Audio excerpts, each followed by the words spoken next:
Buongiorno, oggi è 24esimo giorno e oggi crisi nera, oggi le gambe non andavano, la testa, niente, tutto morto, tutto nero.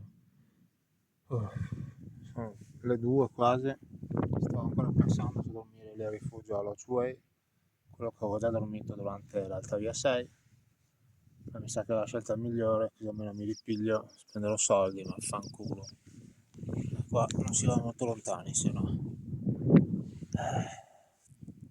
Ieri ho preso un'acquazzone devastante, lavato piombo, ancora gli scarponi bagnati e quello mi ha un po' distrutto. Ho camminato 2 orette e mezza, forse 3 pioggia, con l'ombrello, temporale che era lontano per fortuna.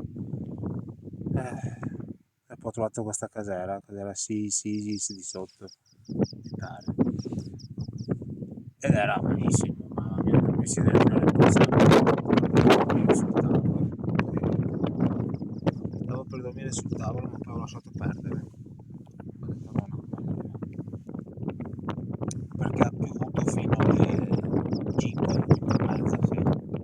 E poi sono uscito, ho fatto bello e poi ho preso la tenda. Ho dormito lì, ho dormito anche bene stanotte, però questa mattina sono svegliato nero, tutto nero. Infatti sono tornato a dormire, dopo sono uscito a pisciare e ho dormito fino alle 8, sì. E non sono partito fino alle 10, cioè dopo mezz'ora ero alla casera Senons di sopra, di sotto,